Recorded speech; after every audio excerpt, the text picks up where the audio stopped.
제6장 보살명란품. 문수보살은 첫 번째로 각수보살에게 물었다. 불자여, 마음의 본성은 하나임에도 불구하고 어찌하여 이 세상은 여러 가지 차별이 있습니까? 행복한 사람이 있는가 하면 불행한 사람이 있고, 사지가 완전한 사람이 있는가 하면 불구자도 있으며, 용모가 단정한 사람이 있는가 하면 보기 싫은 사람도 있습니다. 괴로워하는 사람이 있는가 하면 즐거워하는 사람도 있습니다. 또 자신의 세계를 반성하여 보면 업은 마음을 알 수 없고 마음은 업을 알지 못합니다. 감각은 그 결과를 알 수 없으며 결과는 감각을 알지 못합니다. 마음은 감각을 알지 못하며 감각은 마음을 알지 못합니다. 이는 연을 알지 못하며 연은 인을 알지 못합니다. 이에 대하여 각수보살은 다음과 같이 대답하였다. 중생을 교화하기 위하여 그대는 이 문제를 잘 물어주었습니다. 나는 세계가 있는 그대로의 모습을 설하고자 합니다. 잘 듣도록 하십시오. 모든 것은 자성을 갖지 아니합니다. 그것이 무엇인가 묻는다 하여도 체득할 수가 없습니다. 따라서 어떠한 것이라도 서로 알고 있지 않습니다. 예를 들면 냇물은 흐르고 흘러서 끝이 없으나 그 물 한 방울 한 방울은 서로 알 수 없는 것과 같이 모든 것도 그러합니다. 또 큰 불은 타올라 잠시도 쉬지 않지만 그 속에 있는 불꽃들은 서로 알지 못합니다. 그와 같이 모든 것은 서로 알지 못하는 것입니다. 눈과 귀와 혀와 몸과 마음 등은 괴로움을 받고 있다고 느끼고 있으나 실제로는 아무런 괴로움도 받고 있지 않습니다. 또 사물 그 자체는 항상 조금도 움직이지 않고 있으나 나타나고 있는 쪽에서 보면 항상 움직이고 있는 것입니다. 그러나 실제로 나타나고 있다고 하는 것에도 아무런 자성은 없습니다. 또 바르게 사유하고 있는 그대로 관찰하면 모든 것에 자성이 없는 것을 알 수 있습니다. 이와 같은 마음의 눈은 청정하고 불가사의합니다.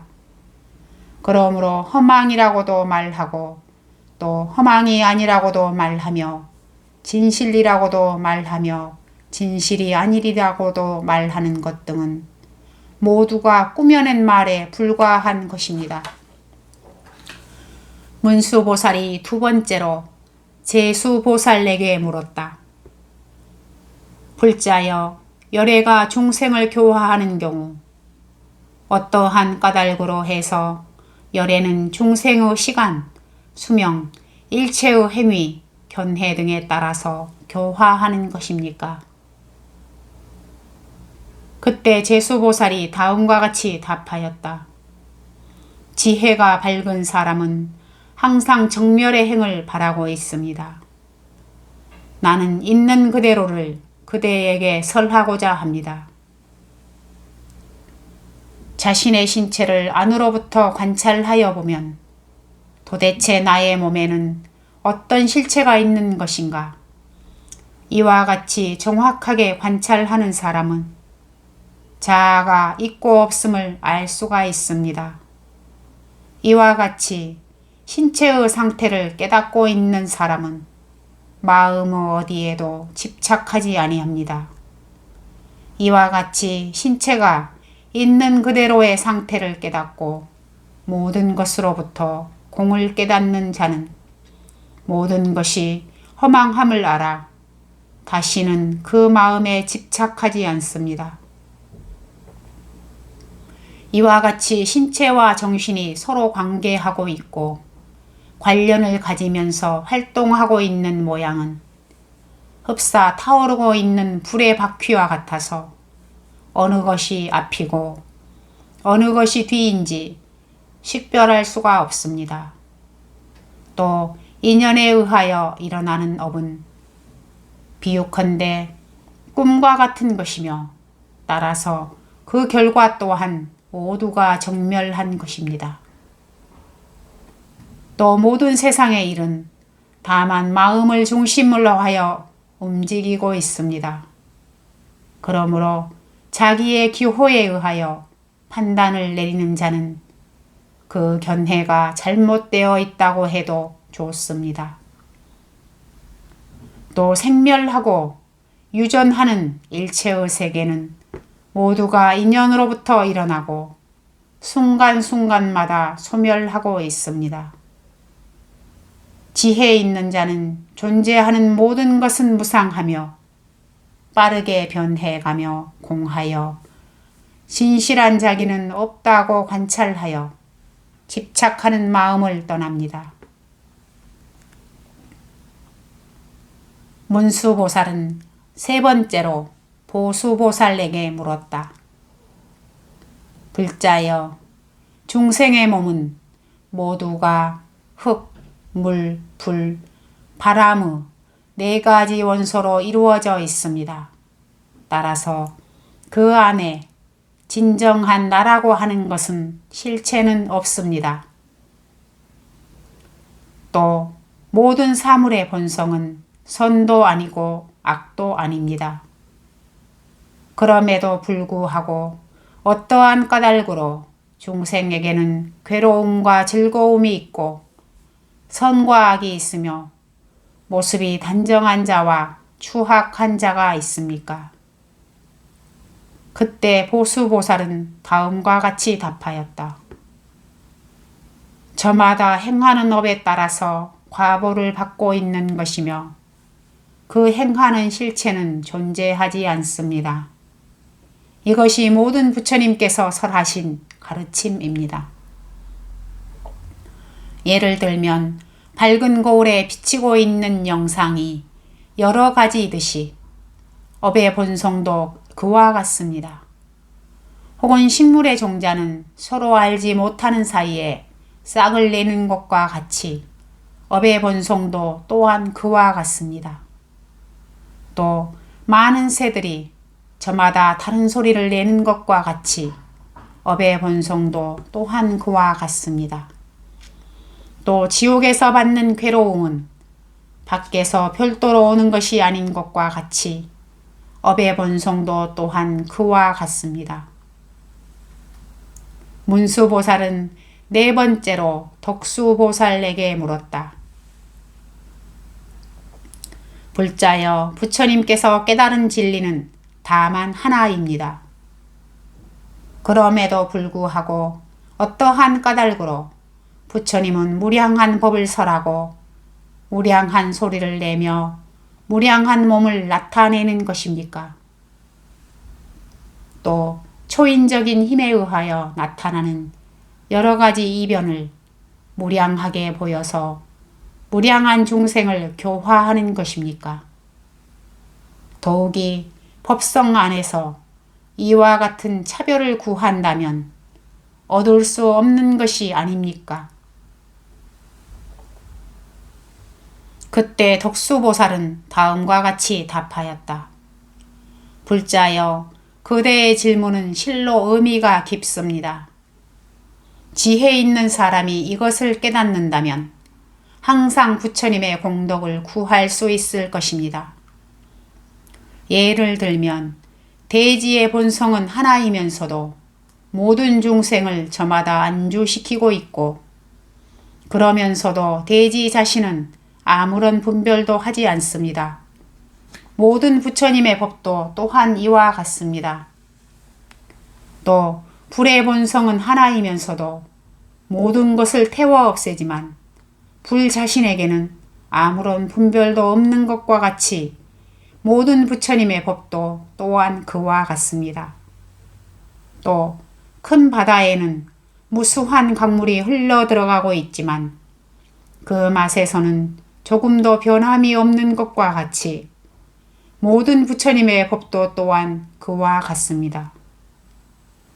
또 바람의 본성은 하나이면서도 일체의 것을 날려보냅니다.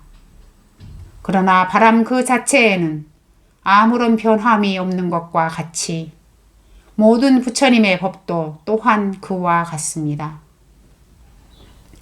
또 태양은 시방의 모든 것을 비추지만 그 빛에 차별은 없습니다. 이와 같이 모든 부처님의 법 또한 차별이 없습니다. 또 하늘의 밝은 달은 모든 사람이 똑같이 우러러봅니다. 하지만 달은 어느 한 사람에게 마음을 두지 않는 것과 같이 모든 부처님의 법도 그러합니다. 다섯 번째로 문수보살은 목수보살에게 물었다. 불자여, 열애의 복전은 하나인데 어찌하여 중생이 받는 과보는 각기 다릅니까? 중생에게는 모습이 아름다운 자도 있고 추한 자도 있으며 귀한 자도 있고 천한 자도 있고 부자도 있고 가난한 자도 있고 지혜가 많은 자가 있는가 하면 적은 자도 있습니다. 그러나 열애는 평등하여 친하고 친하지 않음에 분별이 없습니다. 어째서입니까? 그때 목수보살은 다음과 같이 답하였다. 예를 들면 대지는 하나입니다. 친하고 친하지 않음이 없습니다. 그러나 여러 가지 식물에 싹을 트게 하는 것과 같이 복전도 또한 그와 같습니다. 또 같은 물이지만 그릇에 따라서 그 모양이 달라지는 것과 같이 모든 부처님의 복전도 중생에 의하여 달라집니다. 또 변제천이 사람을 즐겁게 하는 것과 같이 모든 부처님의 복전도 또한 중생을 즐겁게 합니다. 또 밝은 거울이 여러 가지 영상을 비추는 것과 같이 모든 부처님의 복전도 시방세계를 남김없이 비춥니다. 문수보살은 여섯 번째로 진수보살에게 물었다. 불자여, 부처님의 가르침은 하나이면서도 가르침을 들은 중생은 어찌하여 똑같이 번뇌를 끊을 수가 없습니까? 그때 진수보살은 다음과 같이 대답하였다. 불자여, 잘 들으시오. 나는 진실한 가르침을 설하고자 합니다. 중생에게는 신속하게 해탈하는 자가 있는가 하면 그렇지 못한 자도 있습니다. 만약 미혹을 없애고 해탈에 도달하고자 생각한다면 항상 마음을 굳게 갖고 커다란 정진을 일으켜야 합니다. 예를 들면 젖은 나무에는 불이 잘 피지 못하는 것과 같이 불법 안에서 게으른 자 또한 그와 같습니다. 한편 불을 피울 때에도 자주자주 쉬게 되면 불길은 약해지고 이윽고는 꺼져버립니다. 게으른 자도 이와 같습니다. 결국 게으른 자가 불법을 구한다고 하는 것은 눈을 감고 빛을 보고자 하는 것과 같습니다. 문수보살은 일곱 번째로 법수보살에게 물었다. 불자여, 중생 가운데는 불법을 듣기만 해서는 번뇌를 끊을 수 없는 자가 있습니다. 불법을 들으면서도 탐욕을 일으키고 성내는 마음을 일으키며 어리석은 생각을 갖고 있는 것은 어떠한 까닭입니까? 그때 법수보살은 다음과 같이 대답하였다. 불자여, 다만 듣기만 하여서는 불법을 체득할 수가 없습니다. 이것이 구도의 진실한 모습인 것입니다. 예를 들면 아무리 맛있는 음식이 많이 있다 해도 입으로 먹지 않으면 굶어 죽는 것과 같이 다만 듣기만 하는 자도 또한 그와 같습니다. 또 온갖 약을 알고 있는 훌륭한 의사일지라도 스스로의 병은 고치지 못하는 것과 같이 다만 듣기만 하는 자도 또한 그와 같습니다. 또 가난한 사람이 낮과 밤을 가리지 않고 남의 보물을 세워도 스스로는 반푼조차도 갖지 못하는 것과 같아 다만 듣기만 하는 자도 그와 같습니다. 또 장님이 그림을 그려서 남에게 보여준다 해도 스스로는 볼 수 없는 것과 같이 다만 듣기만 하는 자도 그와 같습니다. 또 물속에 떠다니면서도 물을 마시지 못하고 드디어는 목말라 죽는 사람이 있는 것과 같이 듣기만 하는 자도 또한 그와 같습니다. 문수보살은 8번째로 지수보살에게 물었다. 불자여, 불법 중에서는 지혜를 제일로 삼는데 부처님께서는 어떠한 까닭으로 4가지 한량없는 마음을 찬탄하는 것입니까? 이러한 법은 최고의 깨달음을 얻을 수 있는 것입니까? 그때 지수보살은 다음과 같이 대답하였다. 불자여, 잘 들으십시오. 과거, 현재, 미래의 부처님은 다만 한 법으로는 위 없는 최고의 깨달음을 완성할 수가 없습니다. 다시 말하면 열애는 중생의 성질을 잘 알아서 그때마다 적절한 법을 설하고 있습니다.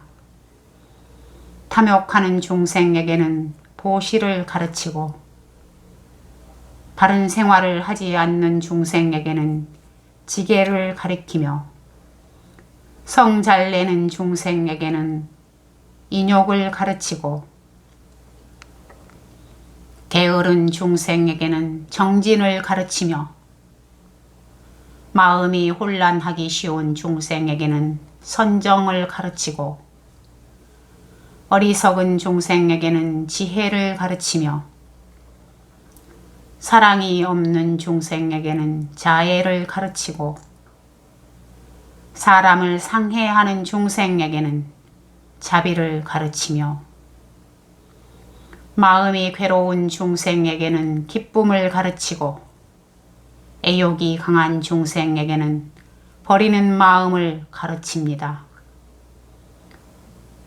이와 같이 실천을 계속해 간다면 이 육고는 모든 진리를 깨닫게 될 것입니다. 9번째로 문수보살은 현수보살에게 물었다.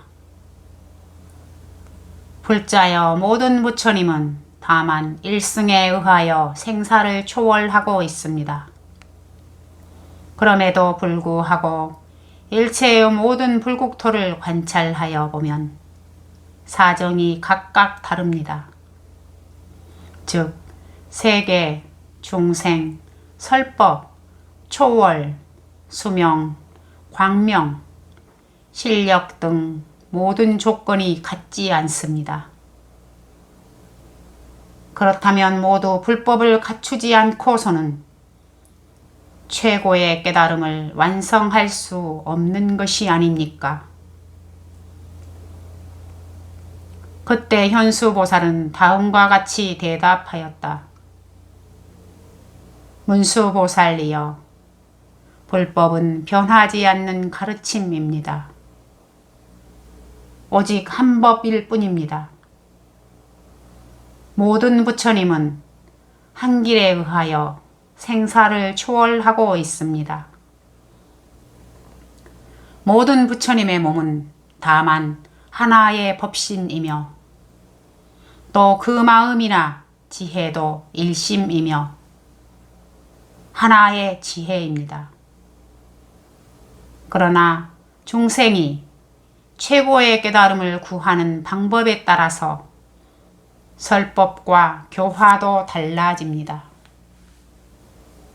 또 모든 부처님의 국토는 평등하게 장엄되어 있지만 중생들이 쌓아온 업은 각각 다르기 때문에 눈에 비치는 것도 같지 않습니다. 부처님의 힘은 자유자재하기 때문에 중생의 수겁이나 과보에 따라서 진실한 세계를 나타내는 것입니다.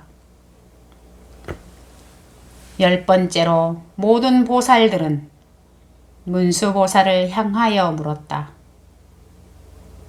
불자여, 우리들이 알고 있는 것을 저마다 설하였습니다. 아무쪼록 다음에는 그대가 그 깊은 지혜에 의하여 부처님의 경계를 설하여 주십시오. 부처님의 세계라고 하는 것은 어떤 것이며 또 그 원인은 어떤 것이며 어떻게 하면 거기에 들어갈 수 있습니까? 또 어떻게 하면 그 세계를 알 수 있는지 가르쳐 주십시오. 그때 문수보살은 다음과 같이 대답하였다. 열애의 깊은 세계는 흡사 허공과 같이 광대합니다. 설사 중생이 거기에 들어간다 해도 진실로는 들어가지 못하는 것과 같습니다. 세계의 원인은 오직 부처님만이 알고 있으며 가령 부처님이 헤아릴 수 없는 오랜 세월을 설법하신다고 해도 그 모든 것을 다 설할 수는 없을 것입니다. 부처님께서 중생을 해탈시키고자 할 때에는 중생의 마음이나 지혜에 따라서 불법을 설하십니다. 그리고 아무리 설하여도 불법은 다하지 않습니다. 이와 같이 부처님은 중생의 능력에 따라서 자유자재하게 설하여 무수한 중생의 세계에 들어가시지만 부처님의 지혜는 항상 맑고 고요합니다. 이것은 오직 부처님만의 세계인 것입니다. 부처님의 지혜는 과거, 현재, 미래에 걸림이 없으며 그 세계는 마치 허공과 같습니다. 부처님의 세계는 업도 아니고 번뇌도 아니며 정멸도 아닙니다. 또 의지할 곳도 없습니다. 그러나 평등하게 중생의 세계에서 활동하고 있습니다.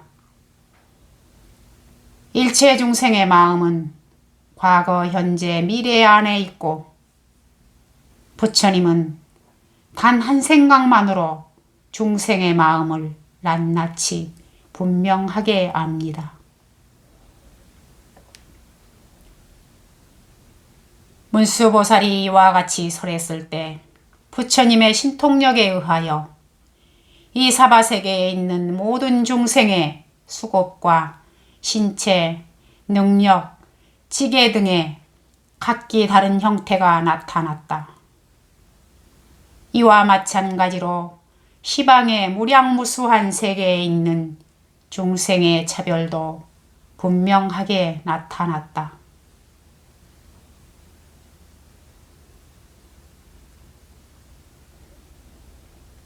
제7장 정행품.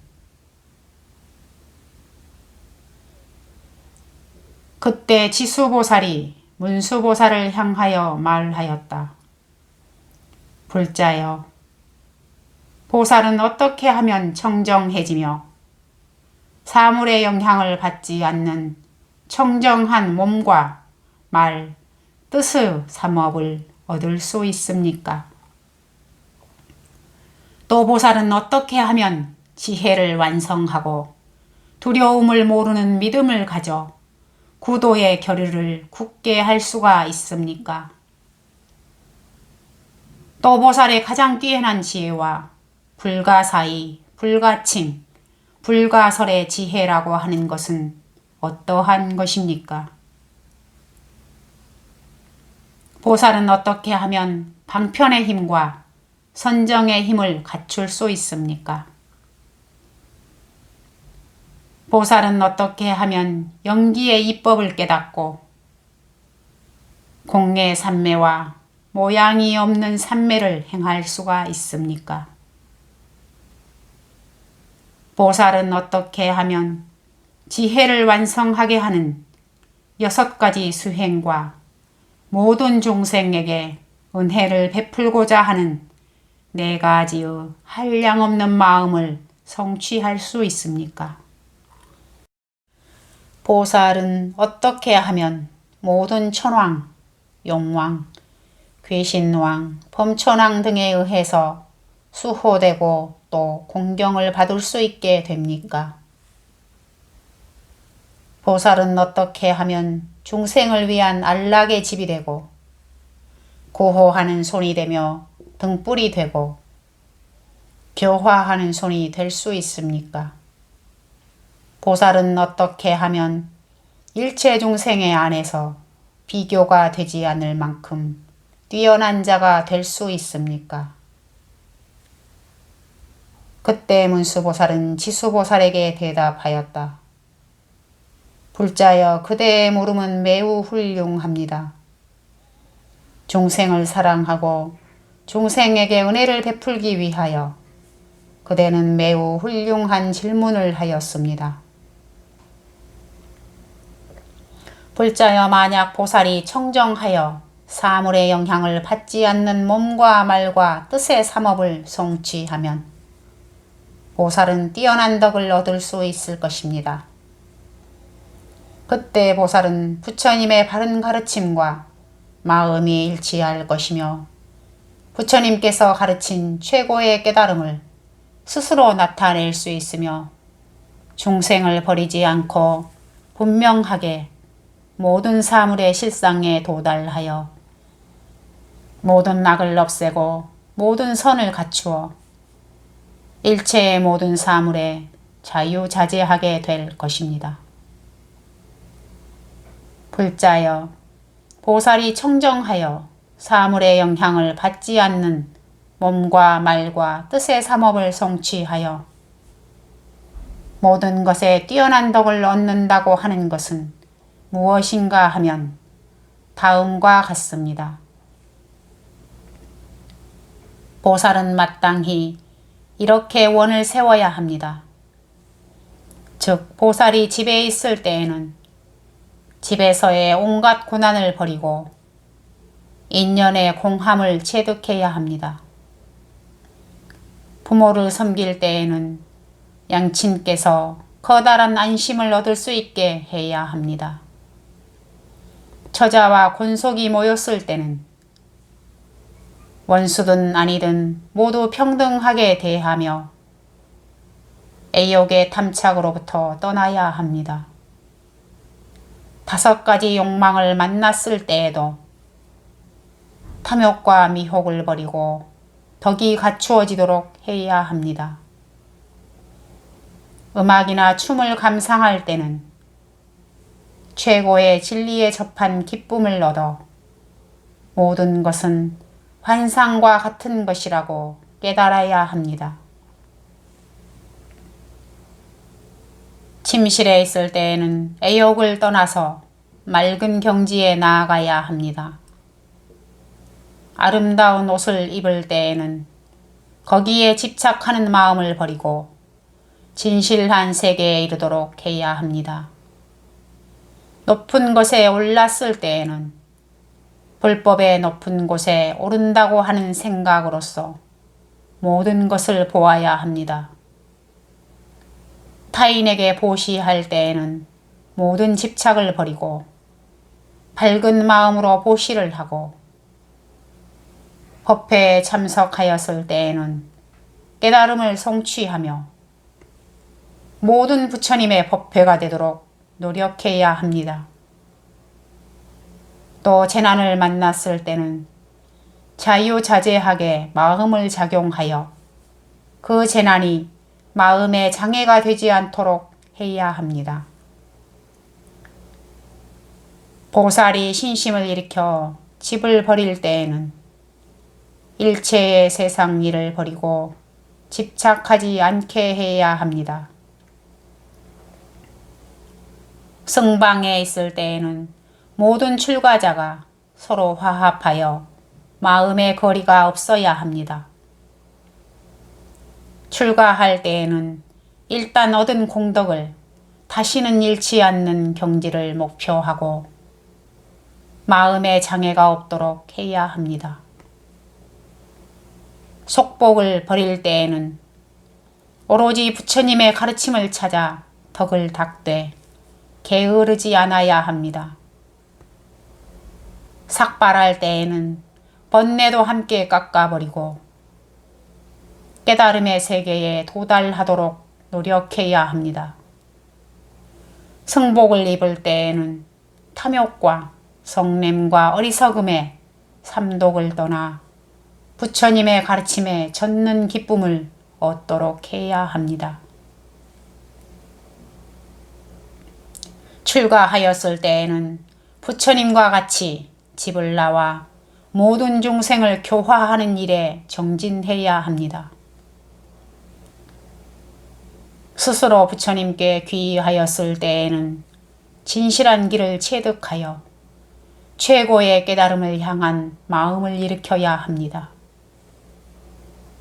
스스로 부처님의 가르침에 귀의하였을 때에는 깊이 부처님의 경전을 배워서 큰 바다와 같은 지혜를 얻어야 합니다. 스스로 부처님과 부처님의 가르침을 믿고 받들어 행하는 승단에 귀의하였을 때에는 모든 대중을 받들어 화합하게 하여야 합니다. 몸을 바로 하여 단정하게 앉을 때에는 어떠한 망상에도 걸리지 않도록 해야 합니다. 결과부자하고 앉았을 때에는 진리를 구하는 마음을 굳게 하여 흔들리지 않아 깨달음의 경지를 이르도록 해야 합니다. 모든 사물을 관찰할 때에는 있는 그대로의 진실한 모습을 보되 장애나 거리가 있어서는 아니 됩니다. 의복을 입을 때에는 모든 공덕을 입는다는 생각으로 항상 참회하여야 합니다. 옷을 입고 허리띠를 두를 적에도 부처님의 가르침에 정진하는 마음을 새롭게 하여야 합니다. 손에 양치질하는 도구를 들었을 때에는 마음에 부처님의 가르침을 얻었으니 자연히 청정하게 되어야 합니다. 대소변을 볼 때에는 모든 더러움을 없애고 탐욕과 성냄과 어리석음의 삼독을 버리도록 하여야 합니다. 물로 손을 씻을 때에는 그 깨끗한 손으로 부처님의 가르침을 받도록 해야 합니다. 입을 열어 말할 때에는 청정한 가르침을 향하여 해탈을 완성하도록 하여야 합니다. 길을 갈 때에는 청정한 진리의 세계를 밟고 나아가 마음의 장애인 번뇌를 없애야 합니다. 올라가는 길을 보고 있을 때에는 드높은 경지에 올라가 삼계를 초월하고자 해야 합니다. 내려가는 길을 보았을 때에는 부처님의 법, 저 깊숙이 내려가도록 노력해야 합니다.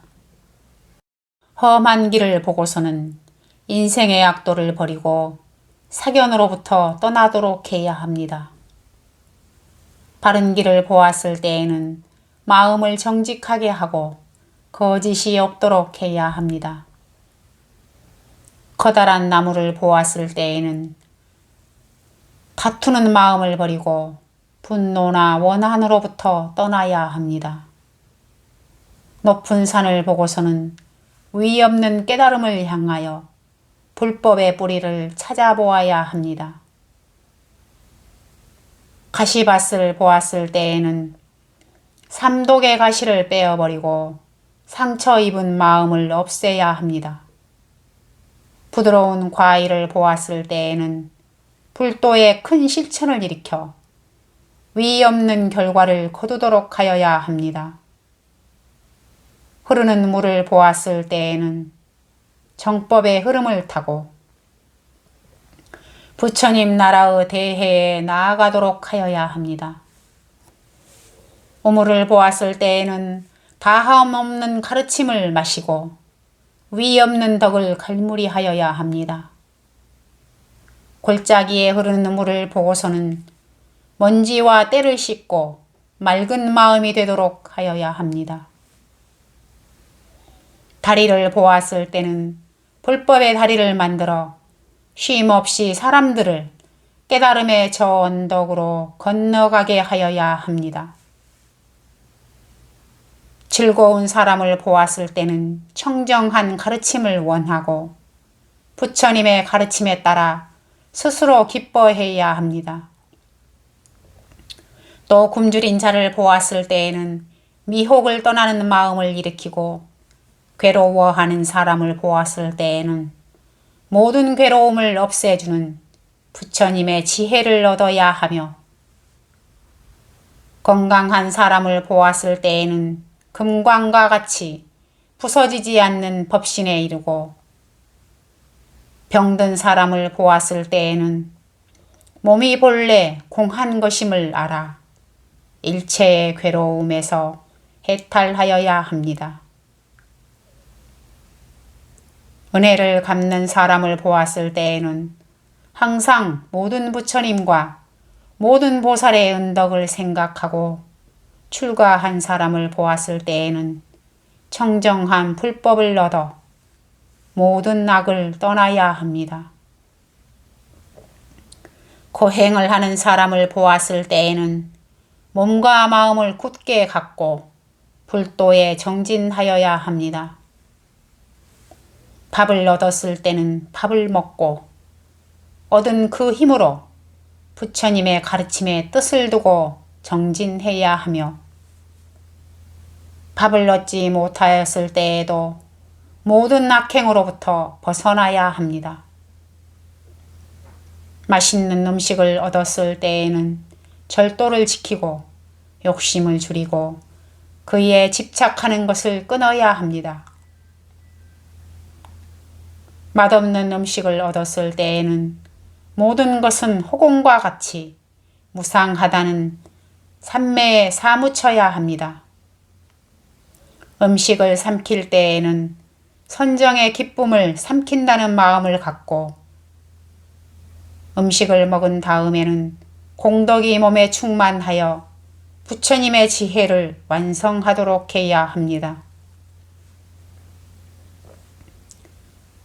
열애를 보았을 때에는 모두가 부처님의 눈을 얻고 열애의 실상을 볼 수 있어야 하며 열애의 실상을 보았을 때에는 모든 시방을 보더라도 단정하기가 부처님과 같아야 합니다.